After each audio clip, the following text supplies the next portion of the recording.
El aire a diésel y concreto húmedo ocultaba una emboscada. En la oscuridad de mi estacionamiento, la ley estaba a punto de cambiar de manos, y yo era el trofeo. El aire en el estacionamiento subterráneo olía a concreto húmedo y a diésel estancado. Eran casi las 10 de la noche y yo había bajado a buscar mi coche después de una jornada brutal en los tribunales. Yo era la jueza federal Elena Vargas, y mi vida, hasta ese momento, había sido un castillo de cristal impecable. Decisiones firmes, carrera ascendente y cero escándalos. Esa noche, sin embargo, ese castillo estaba a punto de ser dinamitado desde sus cimientos. Estaba tecleando el código de seguridad en la puerta de mi Audi A6 blindado cuando escuché un ruido metálico, como si alguien hubiera arrastrado una cadena pesada. Me giré, tensa. El garaje era un laberinto de pilares grises y la iluminación, siempre deficiente, creaba sombras profundas. Pensé, es solo un guardia de seguridad nocturno, o quizás el conserje limpiando tarde. Entonces lo vi. A unos 20 metros, cerca de la rampa de acceso de vehículos, un hombre alto, fornido, vestido con un uniforme oscuro, que no parecía ser del personal de mantenimiento habitual del edificio. Parecía oficial. De alguna corporación de seguridad privada, quizás, o peor. Estaba inmóvil, mirándome fijamente. Lo ignoré. No era mi problema. Puse la llave en la cerradura. Pero él empezó a caminar. No rápido, sino con una deliberación escalofriante. Cada paso resonaba en el silencio del subterráneo. Mi instinto me gritó que acelerara. Abrí la puerta del conductor y me metí dentro, cerrándola de golpe, sintiendo el clank sordo como un alivio momentáneo. Estaba a punto de arrancar cuando noté que el hombre ya estaba justo al lado de mi ventanilla. Era Daniel, un exagente de la policía que había procesado hacía 6 meses por un caso de malversación de fondos. Un caso cerrado, sentenciado, con pruebas irrefutables. Había intentado evadir responsabilidades con una maniobra legalista ridícula, pero yo misma había sostenido la sentencia. Él tenía razones para odiarme. Razones que ahora parecían estar a punto de manifestarse físicamente. Su rostro estaba desencajado, pálido bajo la luz fluorescente. Sus ojos brillaban con una mezcla de furia y desesperación que nunca había visto en un tribunal. Jueza Vargas. Su voz era un susurro áspero, casi roto. Usted me quitó todo. Intenté mantener la calma, la compostura que me exigía mi posición. Puse la mano en el botón de emergencia de mi teléfono satelital, camuflado en el panel. Señor, debe retirarse inmediatamente. Estoy llamando a seguridad. Él sonrió, una mueca terrible. Seguridad. Sí, claro. Tienen códigos de acceso diferentes para esta hora, ¿sabe? Solo estamos usted y yo, y el pequeño ojo electrónico que cree que lo ve todo. Mi sangre se heló. ¿Sabía él sobre las cámaras? ¿Y si ese hombre no estaba solo, si era parte de algo más grande? El miedo me paralizó por un instante y fue suficiente. Daniel sacó algo de su chaqueta.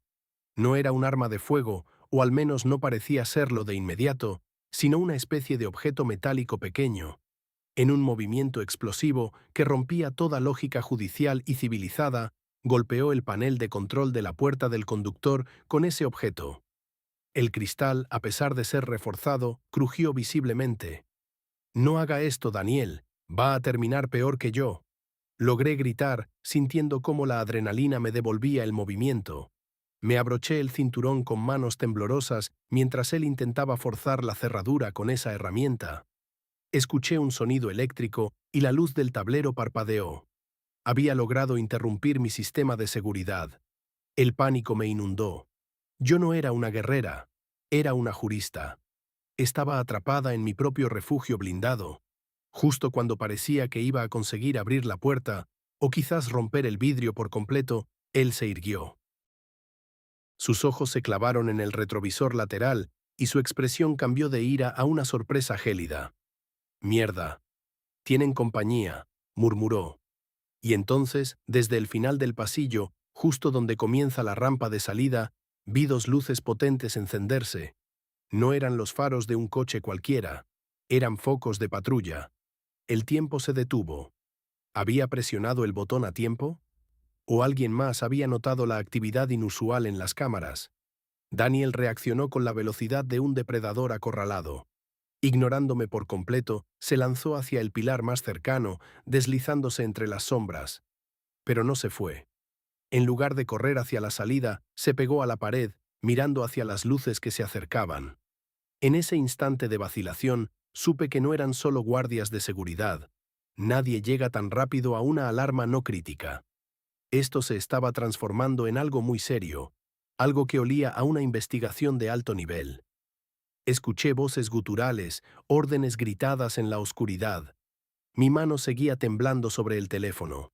Miré de nuevo a Daniel, que seguía oculto, pero también miré a la entrada del pasillo. Y entonces, uno de los hombres que se acercaban no traía el uniforme de policía que yo esperaba, sino algo mucho más formal, más amenazador. Era un traje oscuro, y lo que llevaba en la mano no era una linterna, sino una cámara de vídeo profesional, apuntándome directamente a mí, a mi coche. No era un rescate, era una emboscada.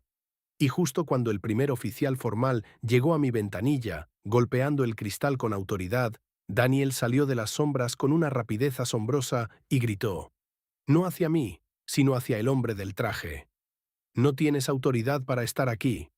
Esto es una invasión a la propiedad privada de la jueza. El oficial del traje ni siquiera se giró. Simplemente apuntó la cámara a Daniel, y antes de que Daniel pudiera decir nada más, el oficial levantó la mano y le arrebató algo de la cintura. Un arma ilegal. Y al instante siguiente, el oficial disparó un grito de advertencia. Pero el sonido que escuché no fue un disparo al aire. Fue el sonido de un forcejeo brutal y un golpe seco, seguido por un silencio sepulcral, justo en el lugar donde yo estaba intentando esconderme. Mi corazón dio un vuelco aterrador. Habían venido a protegerme o a eliminar a mi atacante delante de mí. Y lo más importante, si Daniel estaba implicado en algo grave que mereciera esta respuesta, ¿qué secretos del pasado se estaban desenterrando ahora y me arrastrarían con ellos? El sonido del impacto resonó en el hormigón como un gong funesto. Me quedé paralizada, mi respiración superficial atrapada en la garganta. Daniel se desplomó contra el pilar con un gemido sordo, la mano aferrada a su costado. El hombre del traje, que ahora veía con claridad que no era un policía común, sino alguien de una rama de la autoridad interna más oscura y menos visible, permaneció impasible. El foco de su cámara seguía fijo, no en Daniel herido, sino en mi rostro de puro terror congelado al volante. Agente 5, asegure la zona y mantenga el foco en el testigo principal, ordenó el hombre del traje con una voz que no admitía réplica. Testigo principal. Esa era yo. No me habían venido a salvar, me habían venido a controlar. Mientras el segundo individuo, el agente 5, se acercaba sigilosamente a Daniel, yo recuperé un fragmento de mi capacidad de reacción.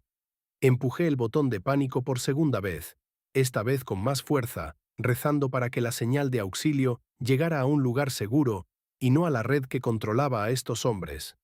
No es un testigo, soy la jueza Vargas. Exijo saber quiénes son y por qué han agredido a un ciudadano en mi presencia. Mi voz salió aguda, traicionando mi pánico, pero el intento de reafirmar mi autoridad era automático. El hombre del traje se giró lentamente hacia mí. Su rostro era una máscara de profesionalismo gélido. Jueza Vargas, un placer. Soy el inspector Torres, de la Unidad de Control y Verificación. Entiendo su confusión, pero este individuo, Daniel Ramos, estaba a punto de cometer un acto de vandalismo grave contra su propiedad, y luego intentar evadir la detención por medios violentos. Nuestras cámaras de circuito cerrado capturaron el inicio del altercado. Lamentablemente, se resistió. Mientras hablaba, el agente 5 arrastraba a Daniel hacia el fondo del garaje, hacia donde estaban aparcados los vehículos que yo no había visto antes. Dos todoterrenos negros sin matrícula visible. La justificación de Torres era tan pulcra como repugnante. Estaban reescribiendo la escena en tiempo real, usando mi miedo como lienzo. ¿Resistencia?, repliqué, tratando de controlar el temblor de mis manos. Yo lo vi primero. Él no estaba forzando mi coche, estaba discutiendo. Y usted ha usado fuerza letal o casi letal. Eso requiere un reporte inmediato. Torres sonrió, y era una sonrisa peor que su seriedad. Jueza, su memoria puede ser selectiva bajo estrés. Mire su propia grabación. Eso es lo que le interesa a mi superior. Y por eso estamos aquí. Usted es una pieza clave en el caso que acabamos de abrir contra Ramos. El aire se espesó con una amenaza implícita. La mención de un caso nuevo sobre Daniel, justo después de que yo lo hubiera sentenciado, me hizo conectar los puntos de una manera que me aterrorizó. ¿Daniel estaba trabajando para alguien que intentaba influir en mis decisiones pasadas o futuras? ¿O acaso él era una víctima de una trampa diseñada para desacreditarme a mí? ¿Qué caso? Yo no tengo nada que ver con los asuntos pendientes de Ramos. Su sentencia fue final. Torres se acercó más al coche, poniendo una mano enguantada sobre el capó. El cristal de mi ventanilla, justo donde Daniel había golpeado, tenía una fina telaraña de grietas. El caso es mucho más grande que Ramos, jueza. Se trata de una red de corrupción que toca altos niveles del poder judicial.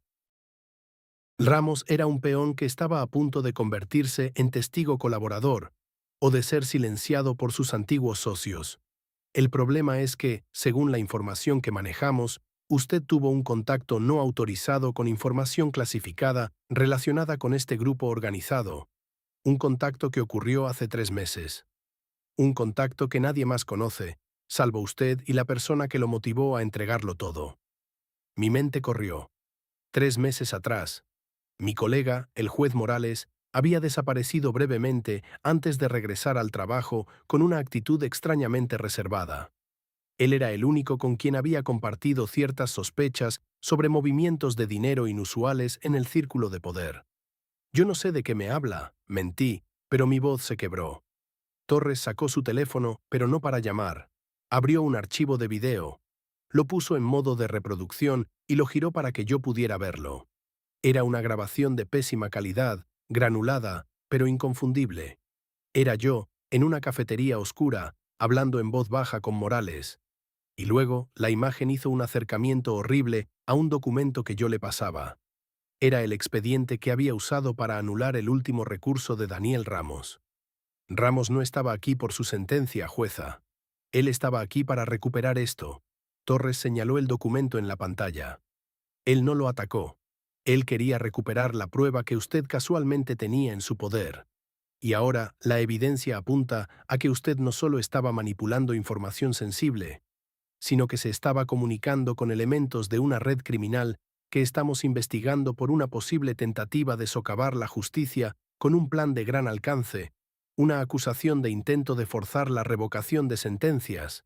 Me sentí atrapada en una telaraña de mentiras cuidadosamente tejidas.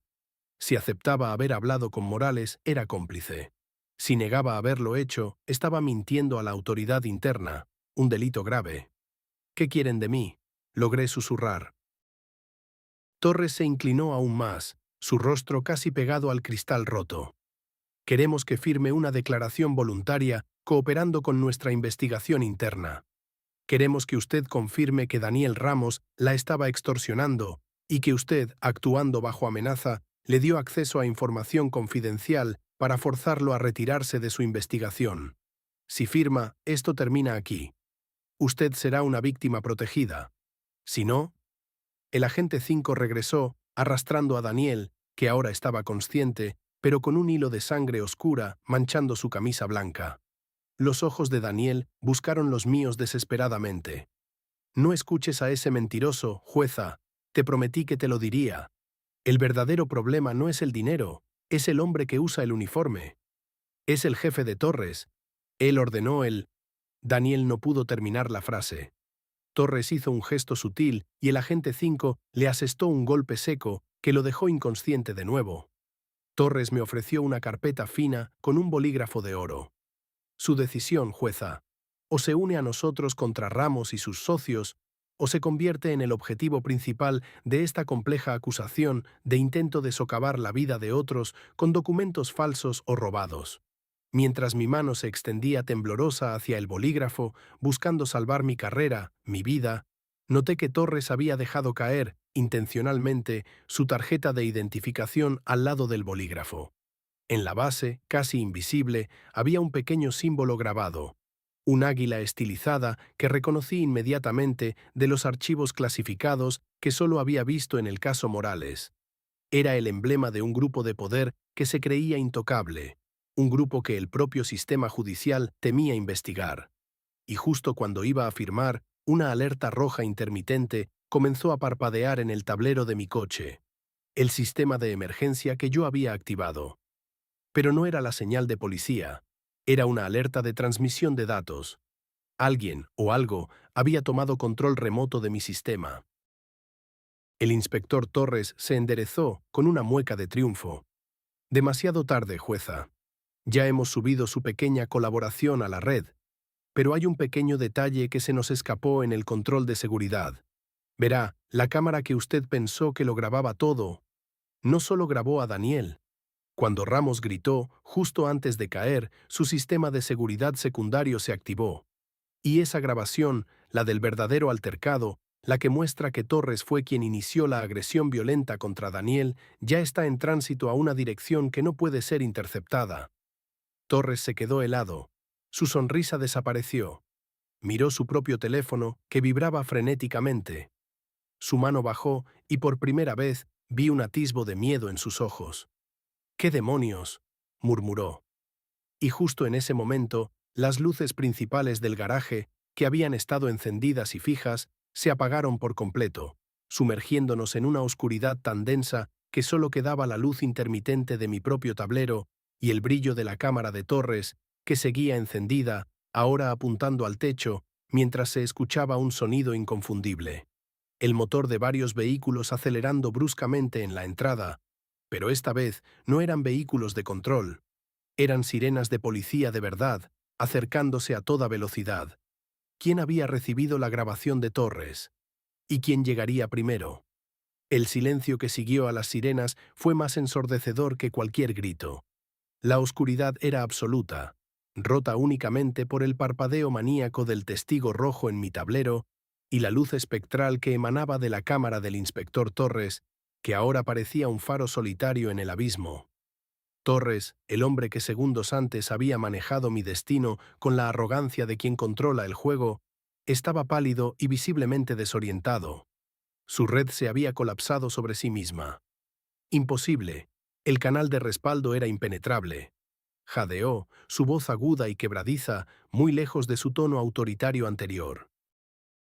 Yo me aferré al volante, mi mente trabajando a una velocidad vertiginosa.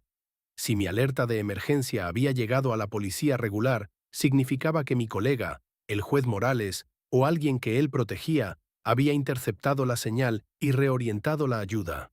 La grabación de Torres, el video donde él agredía a Daniel y manipulaba la escena, era la llave. Y esa llave había sido entregada por el mismo sistema de contrainteligencia que Torres pensaba controlar. Las sirenas ya no eran un eco distante. El rugido de los motores resonaba en los conductos del estacionamiento, acercándose a nuestra posición. Los vehículos negros sin matrícula, los de la unidad de control, no se movieron. Estaban tan paralizados como yo, esperando la confirmación de quién estaba al mando de la fuerza que venía. Torres reaccionó primero. Se giró hacia Daniel, que yacía inconsciente junto al pilar, y pateó violentamente su cuerpo inerte. El testigo debe ser neutralizado, rápido. El agente 5, confundido por el cambio de órdenes y la inminente llegada de autoridades externas, dudó. Fue un segundo de vacilación que en el mundo del espionaje y la contrainteligencia es una eternidad. Aproveché ese instante. Con una fuerza nacida de la desesperación y la adrenalina acumulada, solté el freno de mano y pisé el acelerador a fondo. El Audi A6, a pesar de estar momentáneamente bloqueado, respondió con un rugido ensordecedor. Giré el volante bruscamente. En lugar de dirigirme a la salida, me lancé directamente contra la parte trasera del todoterreno más cercano, el que bloqueaba el paso de los vehículos de Torres. El impacto fue brutal. El blindaje de mi coche absorbió gran parte de la energía, pero el choque fue suficiente para desestabilizar la formación de los agentes. El agente 5 salió disparado y golpeó la pared opuesta. El ruido de la colisión resonó justo cuando las primeras luces azules y rojas inundaban la rampa de acceso. La policía, unidades de asalto uniformadas y armadas, irrumpieron en el garaje. No dudaron. Al ver el caos, los vehículos sin identificación y el inspector Torres intentando esconder su cámara, asumieron que el peligro era inminente. «Al suelo, manos en la cabeza», gritaron las voces autoritarias. Torres intentó levantar su propia arma reglamentaria, pero fue inútil. Un agente disparó un dardo tranquilizante a quemarropa. Torres cayó como un saco de piedras. El agente 5, herido y desorientado, fue inmediatamente esposado. Yo me quedé sentada, respirando profundamente, esperando que mi propio coche fuera rodeado. Pero las luces se enfocaron en los hombres de negro. Un oficial superior, con un chaleco antibalas visiblemente marcado con el emblema de la Policía Judicial, se acercó a mi ventanilla.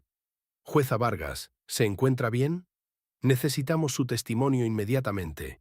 ¿Quiénes son estos hombres y por qué agredieron a Daniel Ramos?» En ese momento, vi a Daniel ser atendido por paramédicos, ya sacándolo del subterráneo. Estaba vivo. Me enderecé en mi asiento, sintiendo el peso de la justicia finalmente inclinándose a mi favor, pero sabiendo que la batalla política recién comenzaba. «Oficial, yo fui atacada, pero no por el hombre herido, Daniel Ramos. Él fue usado como señuelo. El verdadero agresor y el hombre que intentaba encubrirlo todo es el inspector Torres. Él no es de la seguridad del edificio. Pertenece a una rama interna oscura. Intentaron tender una trampa para acusarme de colaborar con una red de manipulación de casos, como una represalia por mi trabajo en el expediente de Ramos y por mis sospechas sobre la corrupción que involucraba al juez Morales. Abrí la carpeta que Torres me había ofrecido, no para firmar, sino para arrancarle la hoja de la declaración falsa. La prueba de su intento de manipulación y agresión está en la cámara de Torres. Y si mi alerta llegó al lugar correcto, esa grabación ya está siendo analizada por la Fiscalía General. Ustedes acaban de desmantelar una célula que pretendía usar acusaciones de intento de socavar la vida judicial con expedientes fabricados contra mí. La resolución fue rápida, aunque agotadora. Torres y sus hombres fueron detenidos y llevados a una instalación de máxima seguridad para interrogatorios por cargos muy serios que trascendían el simple abuso de autoridad. Daniel Ramos, a pesar de su intento de robo, recibió atención médica y fue puesto bajo custodia para declarar sobre la red que intentaba silenciarlo y, de paso, destruir mi reputación. Días después, sentado en mi oficina, el ambiente había cambiado. Había presentado mi testimonio formal. La Fiscalía General había confirmado que Torres era un operador clave en un esquema de protección a figuras de alto nivel que buscaban evitar la justicia, y que el intento de incriminarme era una maniobra desesperada. Mi nombre fue limpiado, aunque la sombra de la duda, esa maldita sombra que siempre queda en los escándalos judiciales, tardaría en disiparse. Pero la verdadera victoria llegó esa tarde. El juez Morales apareció en mi puerta, con el rostro marcado por el cansancio, pero con una mirada de profunda gratitud. «Recibí tu señal y el paquete de contrainteligencia. Funcionó perfectamente. No solo se desharán de Torres, sino que ahora tenemos la plataforma para investigar a los que lo respaldaban. Gracias, Elena. Me salvaste la vida, y a la justicia quizás». Miré por la ventana, viendo cómo la ciudad seguía su curso, ajena a la guerra librada en un aparcamiento oscuro. Había sobrevivido al ataque, no como la jurista intocable, sino como una luchadora. El castillo de cristal se había roto, pero en su lugar había emergido algo más fuerte. Una guerrera con un mazo. Y sabía que, aunque la calma había regresado, el precio de la verdad era una vigilancia eterna. Mi carrera no sería la misma, pero al menos sería mía de nuevo.